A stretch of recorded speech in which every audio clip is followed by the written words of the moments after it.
ಎಲ್ರಿಗೂ ನಮಸ್ಕಾರ. ನೆನ್ನೆ ವಿಡಿಯೋನ ಇವತ್ತು ಕಂಟಿನ್ಯೂ ಮಾಡ್ತಾ ಇದ್ದೀನಿ. ನಮ್ಮ ಚಿಕ್ಕಮ್ಮ ನೋಡಿ ಜಾತ್ರೆಯಿಂದ ಬಂದಿದ ತಕ್ಷಣ ಆ ಬಿಲ್ಲು ಬಾಣ ಹೊಡಿಯೋದು ಗೊತ್ತಿಲ್ಲ, ಅದಕ್ಕೆ ಜೋರಾಗಿ ಕಿರಿಸ್ತಿದ್ಲು. ಆಮೇಲೆ ನಮ್ಮ ಚುಪ್ಪಿ ಹೇಳ್ಕೊಡ್ತಿದ್ದಾನೆ.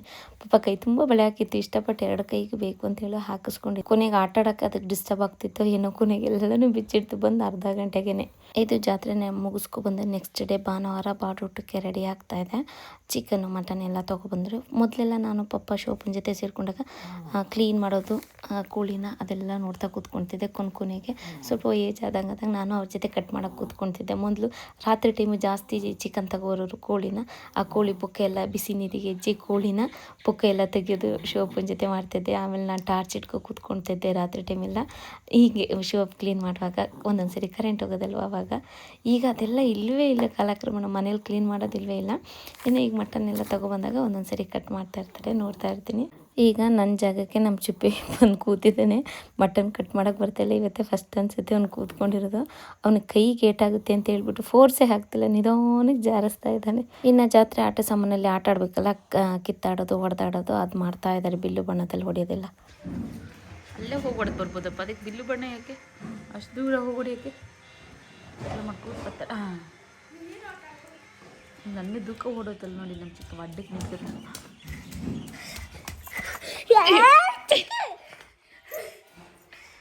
ನನ್ನ ಮಗನೂ ಪಾಪ ಬೀಳಿಸ್ತಾರೆ ಇದೆಲ್ಲ ಸರಿ.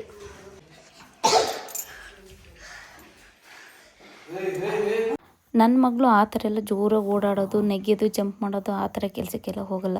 ಹಿಂಗೆ ಕೂತಿದ್ದ ಜಾಗದಲ್ಲಿ ಏನಾದರೂ ಹೇಳಿಬೇಕಾದ್ರೆ ಮಾಡ್ತಾಳೆ. ಫೋನಲ್ಲಿ ಏನೇನು ನೋಡ್ಕೊಂಡಿರ್ತಾಳೆ ಅದೆಲ್ಲ ಅವಳು ಒಬ್ಳೊಬ್ಳೆ ಇದ್ದಾಗ ಕೂತ್ಕೊಂಡು ಕಂಡುಹಿಡಿಯೋದೆಲ್ಲ ಮಾಡ್ತಾ ಕೂತ್ಕೊಳ್ತಾಳೆ.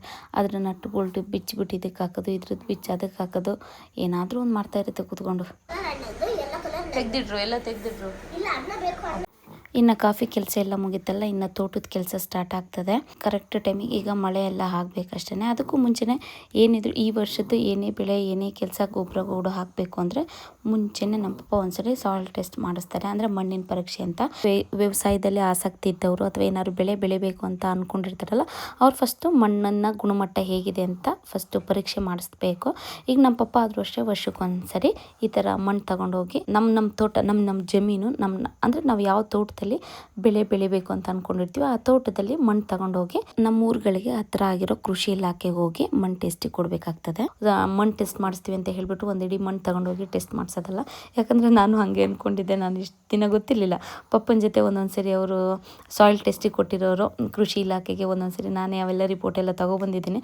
ಬಟ್ ನಂಗೆ ಗೊತ್ತಿಲ್ಲ ಈ ಥರ ಎಲ್ಲ ಕೆಲಸ ಅಂತ. ಇವತ್ತು ಪಪ್ಪನ ಕೇಳಿದಾಗಲೇ ನಂಗೆ ಗೊತ್ತಾಯಿತು. ಅಂದರೆ ಈಗ ನಾವು ಕಾಫಿ ಬೆಳೆಗಾರರಾಗಿರೋದ್ರಿಂದ ಈಗ ಒಂದು ಎಕರೆಲಿ ನಾವು ಒಂದು ಎಕರೆದು ಒಂದು ಮಣ್ಣು ಟೆಸ್ಟ್ ಮಾಡಿಸ್ತೀವಿ ಅಂದರೆ ಅದೇ ಒಂದು ಎಕರೆಲಿ ಒಂದು 4-5 ಕಡೆ ಮಣ್ಣು ತಗೋಬೇಕು. ಯಾವ ಥರ ತಗೋಬೇಕು ಅಂದರೆ ಈಗ ನಾವು ಕಾಫಿ ಬೆಳೆ ಆಗಿರೋದ್ರಿಂದ ಕಾಫಿ ಗಿಡದ ಲೆಕ್ಕದಲ್ಲಿ ಅಂದರೆ 4 ಕಡೆ ಕಾಫಿ ಗಿಡಗಳಿರುತ್ತಲ್ಲ ಅದ್ರ ಮಧ್ಯೆ ಈ ಥರ ಒಂದು 3/4 ಅಡಿ ಗುಂಡಿ ತೋಡ್ಬಿಟ್ಟು ಆ ಮಣ್ಣನ್ನು ಹೊರಗಡೆ ತೆಗೆದಾಕ್ಬಿಟ್ಟು ಆ ನಂತರ ನಿಧಾನಕ್ಕೆ ಮೇಲಿಂದ ಕೆಳಗಡೆಗೆ ಈ ಥರ ಮಣ್ಣನ್ನು ಜರುಗಿಸ್ಬೇಕಾಗ್ತದೆ 4 ಕಡೆಯಿಂದನೂ. ಹೀಗೆ ಈ ಮಣ್ಣನ್ನು ತಗೋಬೇಕಾಗ್ತದೆ.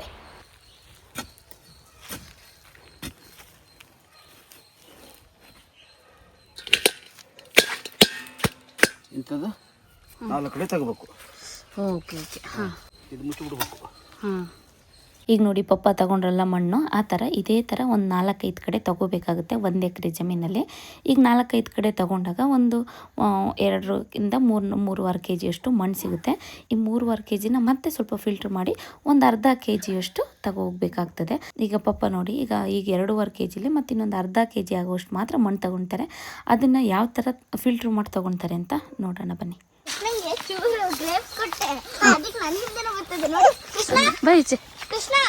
ನೋಡಿ ಇವಾಗ 1 ಎಕರೆದು ಮಣ್ಣು ತಗೋಬಿಟ್ಟು ಬಂದ್ವಲ್ಲ, ಇದನ್ನು ಒಂದು ಕಡೆ ಹಾಕಿ ಇದರಲ್ಲಿ ಕಡ್ಡಿ ಕಸಗಳು ಏನೇನಿರುತ್ತೆ ಎಲ್ಲ ಕ್ಲೀನಾಗಿ ತೆಗೆದು ಕ್ಲೀನ್ ಮಾಡಬೇಕಾಗ್ತದೆ. ಕ್ಲೀನ್ ಮಾಡ್ಕೋಬೇಕು ಮಣ್ಣನ್ನು ಉಡಿ ಮಾಡ್ಕೋಬೇಕಾ? ಉಡಿ ಕಡ್ಡಿ ಕಸ ಸಿಗುತ್ತಲ್ಲ ಹಾಂ, ಇದೆಲ್ಲ ತೆಗೆದು ಹಾಕೊಂಡು ಇದು ತೇವಾಂಶ ಇದ್ರೂ ಆಗುತ್ತೆ.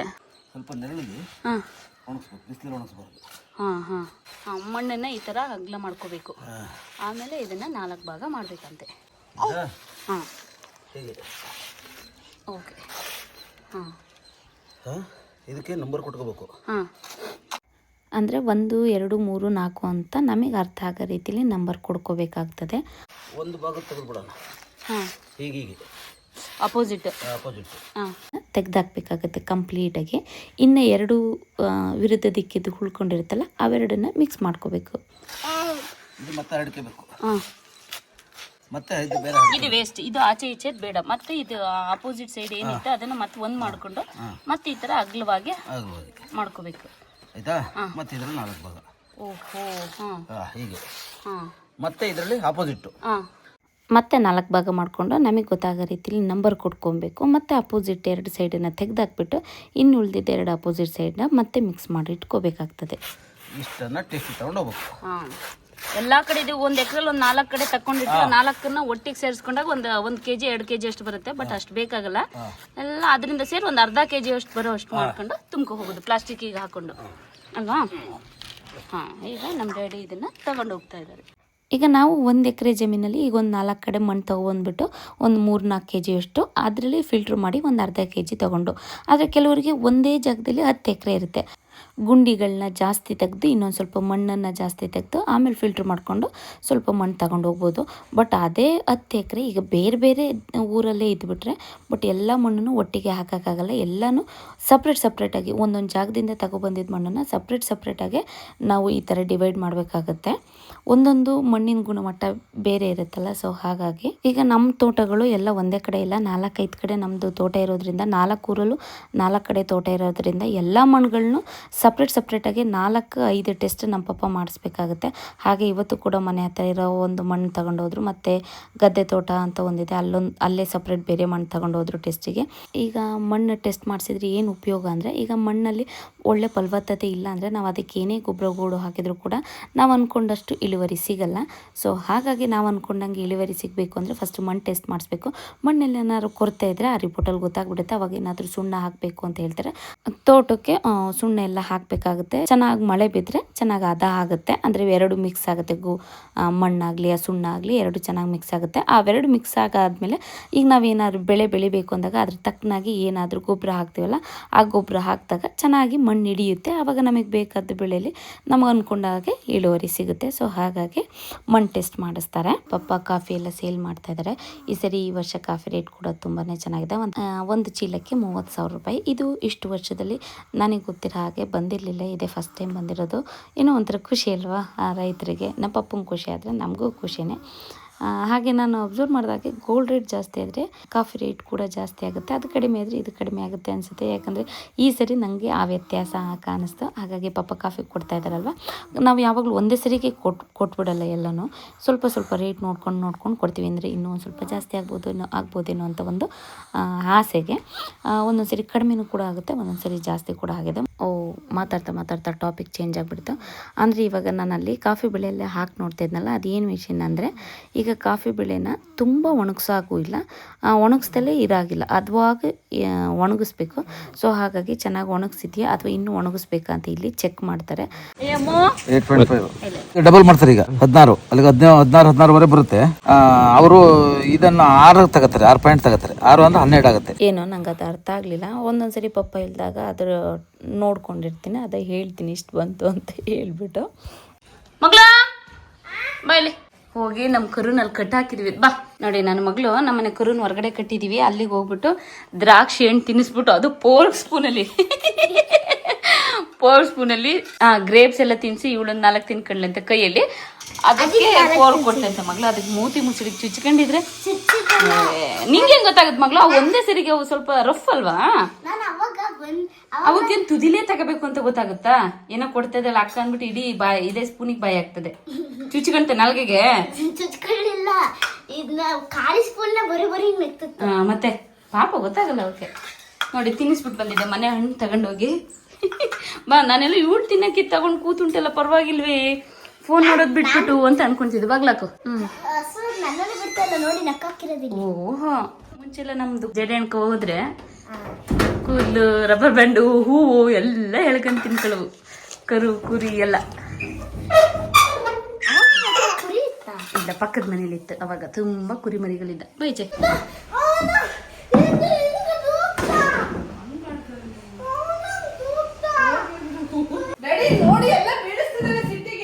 ಡ್ಯಾಡಿ, ನಿಮಗೆ ಚಿಕ್ಕವನ ಮೇಲೆ ಲವ್ ಇದ್ರೆ ಹೊಡೀರಿ ಡ್ಯಾಡಿ ಅವಳಿಗೆ. ನಮ್ಮ ಅಕ್ಕ ಇದೆ ಸಾಧಾರಣ ನಾನ್ ವೆಜ್ ಟೈಮಲ್ಲಿ ಅಕ್ಕನೇ ಎಲ್ಲ ಅಡುಗೆ ಎಲ್ಲ ಮಾಡೋದು. ಅಡುಗೆ ಎಲ್ಲ ಮುಗಿಸ್ಕೊಬಂದು ಇವಾಗ ಸ್ವಲ್ಪ ಮಾತಾಡ್ತಾ ಕೂತಿದ್ದು. ನನ್ನ ಮಗ ನೋಡಿ ಅವ್ರ ಅಜ್ಜೆ ಎತ್ಕೊಂಡಿಲ್ಲ ಅಂತ ಹೇಳಿ ಅಳ್ತಾ ಕೂತ್ಕೊಂಡಿರೋದು.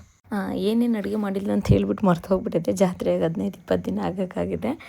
ಇನ್ನು ಅವಳು ಯೂಟ್ಯೂಬಲ್ಲಿ ಬರ್ತದೆ ಏನೇನು ಅಡುಗೆ ಮಾಡಿದ್ಲಿ ಏನಿತ್ತ ಅಂತ ಹೇಳ್ಬಿಟ್ಟು.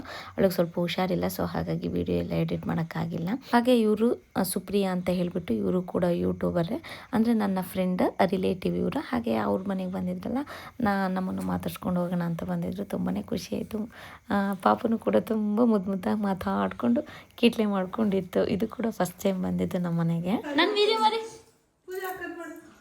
ಇಲ್ಲಿ ನನ್ನ ಮನೆ ನಂದು. ಹಾಯ್, ಚೆನ್ನಾಗಿ ಕಾಣಿಸ್ತದನಾ? ಅಯ್ಯೋ. ಹಾಗೆ ಇವರು ಚಂದ ಮೆಹಂದಿ ಕೂಡ ಹಾಕ್ತಾರೆ. ಸೊ ಇವ್ರದ್ದು ಸುಪ್ರೀತಾ ಗೌಡ ಅಂತ ಹೇಳ್ಬಿಟ್ಟು ಇನ್ಸ್ಟಾಗ್ರಾಮ್ ಪೇಜ್ ಇದೆ, ಹೋಗಿ ಇಂಟ್ರೆಸ್ಟ್ ಇದ್ದವರು ಚೆಕ್ ಮಾಡ್ಬೋದು. ನಿಮಗೆ ಯಾರಾದರೂ ಮೆಹಂದಿ ಹಾಕಿಸ್ಕೊಬೇಕು ಅಂತ ಅಂದ್ಕೊಂಡಿದ್ರೆ ಫಂಕ್ಷನ್ಗಳಿಗೆ ಇವ್ರನ್ನ ಕಾಂಟ್ಯಾಕ್ಟ್ ಮಾಡ್ಬೋದು. ಹಾಗೆ ಇವರು ಕೂಡ ಮಾತಾಡಿಕೊಂಡು ಸ್ವಲ್ಪ ಹೊತ್ತಿದ್ದು ಅವ್ರಿಗೆ ಹೊರಟರು. ಮತ್ತು ಅವ್ರ ಊರಿಗೆ ಹೋಗ್ಬೇಕಾಗಿತ್ತು ಹಾಸನ್ಗೆ. ಹಾಗಾಗಿ ತುಂಬಾ ಖುಷಿ ಆಯಿತು ಸುಪ್ರಿಯಾ ಅವರೇ ಬಂದು ಮಾತಾಡ್ಸಿದ್ದು. Thank you so much. ನೋಡಿ ಪಾಪು ಕೂಡ ಸರಕ್ಕೆ ಕುಂಕುಮ ಹಾಕಿಸ್ಕೊಂತಿರೋದು. ಅಯ್ಯೋ ಹಾಕಿ ನನ್ನ ಮಗಳು ಸ್ಕೂಲಿಗೆ ಹೊರಟಿದೆ. ನಮ್ಮ ಚಿಕ್ಕವ ಬೆಳಗ್ಗೆ ಎದ್ದು ಪಾಪ ಶೂ ಎಲ್ಲ ವಾಶ್ ಮಾಡಿಕೊಟ್ಟು ಅವಳಿಗೆ. ಬರೀ ಬೇಗ ಬೇಗ ಚಿಕ್ಕ ಹೋಗಿ ಗೇಟ್ ತೆಗಿ ಹೋಗಿ. ಚಿಕ್ಕವ ಗೇಟ್ ತೆಗಿ ಹೋಗಿ. ತೆಗ್ದಾಗಿದ್ಯಾ? ಬಾಯ್ ಮಗಳು. ಬಾಯ್. ಏನ್ ಎಷ್ಟು ಬೇಗ ಹೊರಡಿಸ್ತದೆ ಪಾಪ. ನೋಡಿ ಎಷ್ಟು ಚೆನ್ನಾಗಿ ಪಾಪ ಶೂ ಎಲ್ಲ ತಂದು ಕೊಟ್ಟು. ಯಾವ ಶೂನೇ ಅಕ್ಕ, ವೈಟ್ ಶೂನಾ ಬ್ಲಾಕ್ ಶೂನ ಅಂತ ಕೇಳಿ ಶೂ ತಂದು ಕೊಟ್ಟು ಗೇಟ್ ತೆಗಿ ಅಂದರೆ ಗೇಟ್ ತೆಗಿತು. ಆಮೇಲೆ ಇನ್ನೇನು ಮಾಡಿದವ, ಲಂಚ್ ಬ್ಯಾಗ್ ತಗೋಬಾ ಸಮೃದ್ಧಿ ಅಂದ್ ದೊಡ್ಡ ಮನ್ಸಿ ಓಡ್ತಾ ಇತ್ತು. ಬಟ್ ಇಟ್ಟಿದ್ದೆ ಎಲ್ಲ ಇದೆಯಾ ನೋಡು. ಹತ್ಸೋಗಿ ಚಿಕ್ಕವ, ಹತ್ಸೋಗಿ ಎತ್ತೋಗಿ. ನಮ್ಮನೆಯವ್ರು 3 ದಿನ ಆಯ್ತು ತೆಗ್ದು. ಚಿಕ್ಕವ ಹತ್ಸೋದಲ್ಲ ಹತ್ಸ ಇಟ್ಕೊಳ್ಳ. ಓ ಮಗಳು ನೀನ್ ಯಾಕೆ ಹೇಳ್ತೀಯ? ನೀನ್ ಯಾಕೆ ಹೇಳ್ತೀಯ? ಬಂದೆ ಅಜ್ಜ ಮೊಮ್ಮಗ ತಿಂಡಿ ತಿಂತಿದ್ದಾರೆ. ಯಾವಾಗಲೂ ಅಷ್ಟೇ ನನ್ನ ಮಗನಿಗೆ ಅವ್ರ ಅಜ್ಜ ಕಣ್ಣು ಮುಂದೆ ಇದ್ರೆ ಎತ್ಕೋಬೇಕು, ಇಲ್ಲಾಂದ್ರೆ ಕಣ್ಣು ಮುಂದೆನೇ ಓಡಾಡ್ಕೊಂಡಿರ್ಬೇಕು. ಏನಾರು ತಿನ್ನುವಾಗ ಹಂಗೆ ಹಾಕ್ಕೊಟ್ರೆ ಪಾಪ ಕುಬುಕ್ತಾ ಕೂತ್ಕೊಳ್ಳುತ್ತೆ. ಫಸ್ಟ್ ಆದರೆ ಅವ್ನಿಗೆ ತಿಂಡಿ ತಿನ್ನಿಸಿರ್ಬೇಕು. ಹಾಗೆ ನೋಡಿ ನಾವು ಗಾಡ್ರೇಜ್ ತಗೊಬಂದಿದ್ವಲ್ಲ, ತಗೊಬಂದು ಸಂಜೆ ಒಳಗೆ ಎಲ್ಲ ಬಟ್ಟೆ ಜೋಡಿಸ್ಕೊಂಡು ನಮ್ಮಮ್ಮ ಹಾಗೆ ಲಾಕ್ ಮಾಡಿಬಿಟ್ಟಿದ್ದಾರೆ. ಅದು ಲಾಕ್ ಆಗೋಗ್ಬಿಟ್ಟಿತ್ತು. ಸೊ ಹಾಗಾಗಿ ಮತ್ತೆ ಅವತ್ತಿಂದ ಯೂಸೇ ಮಾಡಿರಲಿಲ್ಲ. ಪಾಪ ಅವ್ರಿಗೂ ಕೂಡ ಫ್ರೀ ಆಗಿರಲಿಲ್ಲ, ನಾವು ಕೂಡ ಫ್ರೀ ಆಗಿರಲಿಲ್ಲ. ಹಾಸನ ಹೋಗಿದ್ದು ಅವ್ರು ಹೇಳಿದರು ಕೊಡುವಾಗಲೇ, ಫಸ್ಟು ಇದೆಲ್ಲ ನೋಡ್ಕೊಂಬಿಡಿ, ಯಾವ್ಯಾವ ಕೀನ ಯಾವ್ಯಾವ ಕೀ ಯಾವ್ದಕ್ಕೆ ಹಾಕಬೇಕು ಅಂತ ಇರುತ್ತೆ ಅದಕ್ಕೆ ಹಾಕಬೇಕು. ಬೇರೆ ಅದಲು ಬದಲು ಹಾಕಿದರೆ ಲಾಕ್ ಆಗುತ್ತೆ ಮತ್ತು ಓಪನ್ ಮಾಡೋಕ್ಕಾಗಲ್ಲ, ಹುಷಾರಾಗಿರಿ ಅಂತ ನಾನು ಅದು ಸ್ವಲ್ಪ ನೆಗ್ಲೆಕ್ಟ್ ಮಾಡಿದ್ನಲ್ಲ, ಅದ್ರ ಫಲಿತಾಂಶ ಇದಾಗಿದೆ. ಹಾಗೆ ಪಾಪ ಇವರು ಹಾಸನಲ್ಲಿ ನಾವು ಆರ್ಡರ್ಸ್ ತೊಗೊಂಡಿದ್ದೆ. ಆ ಓನರ್ಗೆ ಈ ಥರ ಹೇಳಿದಾಗ ಎಷ್ಟು ಚೆನ್ನಾಗಿ ರೆಸ್ಪಾನ್ಸ್ ಮಾಡಿದ್ರು ಗೊತ್ತಾ. ತುಂಬಾ ಖುಷಿ ಆಯಿತು. ಅದು ಯಾವ ಶಾಪ್ ಅನ್ನೋದು ನೇಮೇ ಮರ್ತು ಹೋಗ್ಬಿಟ್ಟಿದೆ. ಅಂದರೆ ಸ್ವಪ್ನ ಬುಕ್ ಹೌಸ್ ಇದೆಯಲ್ಲ, ಅದರ ಅಪೋಸಿಟ್ ರೋಡಲ್ಲೇ ಬರುತ್ತೆ. ತುಂಬ ಚೆನ್ನಾಗಿ ರೆಸ್ಪಾನ್ಸ್ ಮಾಡಿದ್ರು. ತುಂಬಾ ಖುಷಿ ಆಯಿತು ನಮಗೆ. ಅವರಾಗೆ ಅಲ್ಲಿಂದ ಬಂದು ಲಾಕ್ ಓಪನ್ ಮಾಡಿಕೊಟ್ಬಿಟ್ಟು ಹೋದರು. ಮತ್ತು ನೋಡಿ ಈಗ ಈ ಟೇಪ್ನ ಈ ಥರ ಇರುತ್ತಲ್ವ, ಒಂದೊಂದ್ಸರಿ ಟೇಪ್ ಹಿಂಗೆ ಸುತ್ತದಿರುತ್ತೆ, ಅದು ಸುತ್ತಲ್ಲ ಬರೀ ಅದು ಸುತ್ತದಿಲ್ಲ, ಬರೀ ಇದೇ ಥರ ಅಂದರೆ ಈ ಥರ ರೋಲ್ ಮಾಡಿ ಇವತ್ತು ನಮ್ಮ ಪಪ್ಪಂಗೆ ಹೇಳ್ಕೊಡ್ತಾ ಇದ್ದೀನಿ. ಲಾಕ್ ಮಾಡಿಡೋದು ಹಿಂಗಿಟ್ರೆ ಹಿಂಗೆ ಬಿಚ್ಚು ಓಪನ್ ಆಗಿಬಿಡುತ್ತಲ್ಲ, ಹಿಂಗೆ ರೋಲ್ ಮಾಡಿಬಿಟ್ಟು ಹಿಂಗಿರುತ್ತಲ್ಲ ಇದ್ರೊಳಗಡೆ ಇದನ್ನು ಹಿಂಗೆ ನುಸುಳಿಸ್ಕೋಬೇಕು. ಹಿಂಗೆ ನುಸುಳಿಸ್ಕೊಂಡು ಹಿಂಗೆ ದೊಡ್ಡದು ಮಾಡಿಕೊಂಡು ನೋಡಿ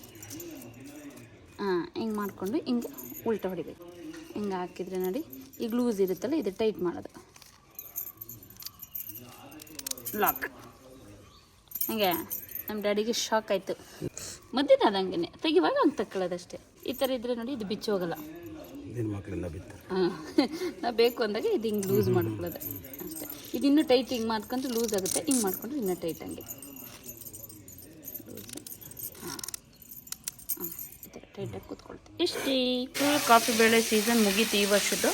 ಹಾಗಾಗಿ ತುಂಬ ಧೂಳಿರುತ್ತಲ್ವಾ, ಎಲ್ಲನೂ ಕ್ಲೀನ್ ಮಾಡ್ತಿದ್ದಾರೆ. ಮಧ್ಯಾಹ್ನ ಟೈಮ್ ನೀರು ಹೊಡಿದ್ರೆ ಗಾರೆ ಬಿರುಕು ಬಿಡುತ್ತೆ ಬಿಸಿಲು ಟೈಮಲ್ಲಿ. ಹಾಗಾಗಿ ಸಂಜೆ ಆದಮೇಲೆ ನೀರು ಹೊಡಿಬೇಕು. ಕಾಂಪೌಂಡು ಗಿಂಪೌಂಡು ಎಲ್ಲ.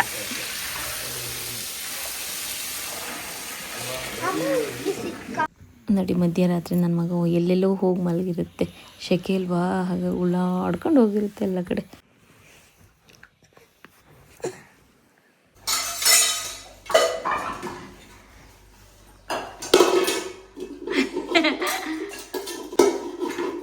ಬಂಗಾರಿ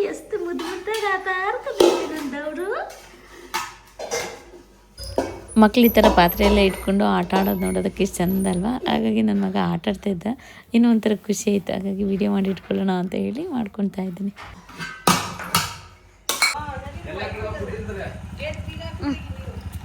ಈಗ ರಾತ್ರಿ 7 ಗಂಟೆಲಿ ಡ್ರೈವ್ ಹೋಗ್ಬೇಕಂತ ಅವ್ರ ಅಪ್ಪನ ಜೊತೆ, ಅದು ಈ ಬೈಕಲ್ಲಿ. ಮಗಳು ಹಿಂದೆ ಕೂತ್ಕೊಳ್ಳೋ, ಅಮ್ಮ ನಿನಗೆ ಬಿಡಲ್ಲ, ಅಮ್ಮ ಜಾಗ ಅದು ಮಗಳು. ಈಗ ಆನೆ ಕಟ್ಟ ಅಂದ್ರೂ ಕೇಳ್ತಿಲ್ಲ, ಹೋಗ್ಲೇಬೇಕಂತೆ. ಇದು ರೆಡಿ. ನನ್ನ ಮಗಳು ಅಮ್ಮ ಜೊತೆ ಜಗಳ ಮಾಡ್ಕೊಂಡಿದೆ. ಅಮ್ಮ ಆದ್ರೆ ಮುಂದೆ ಅಂತೆ, ನಾನಾದ್ರೂ ಹಿಂದೆ ಅಂತೆ. ನನ್ನ ಅಲ್ಲಿಗೂ ಬಿಡಲ್ವಾ, ಬಿದ್ರೆ ಅಂತ ಇಟ್ಕೊಂಡಿದ್ದೀನಿ ನಾನು.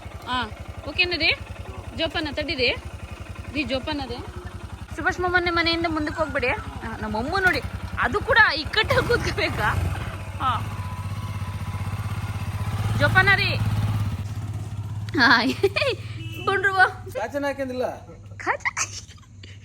ಅಜ್ಜ ಮರ್ಯಾದೆ ತೆಗದ್ರಲ್ಲವ ನಿಂದ. ಅವರೆಲ್ಲ ಹೋದ್ರು ಅಂತ ನೋಡ್ತಿರದ. ಬರೋ ನಿನ್ನ ಬೈಕಿಗೆ ಅದು ಬರವ. ಈ ಕೈಲಿ ಅನ್ನೋದು ಇಲ್ಲಿ ಸ್ಟಾರ್ಟ್ ಮಾಡು.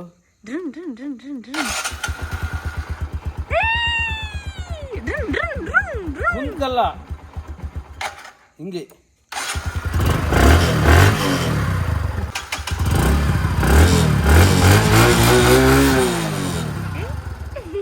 ಕಿಸಿ ನನ್ನ ಅಣ್ಣನಿಗೆ. ಜೋಪಾನ ರೆಡಿ. ನಿಧಾನ ಮೆಲ್ಲೆ ಮೆಲ್ಲೆ, ಹಂಗಾಗಲ್ಲ. ಈ ಕಡೆ ಬನ್ನಿ, ಈ ಕಡೆ ಬನ್ನಿ.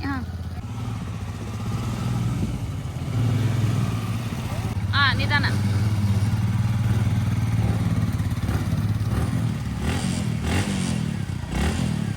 ಓಕೆ, ಸದ್ಯಕ್ಕೆ ಇವತ್ತಿಗೆ ಈ ವಿಡಿಯೋ ಇಲ್ಲಿ ಮುಗಿಸ್ತಿದ್ದೀವಿ. ನಾಳೆ ಮತ್ತೆ ಇನ್ನೊಂದು ವಿಡಿಯೋದಲ್ಲಿ ಸಿಗ್ತೀನಿ. ಎಲ್ರಿಗೂ ಧನ್ಯವಾದ.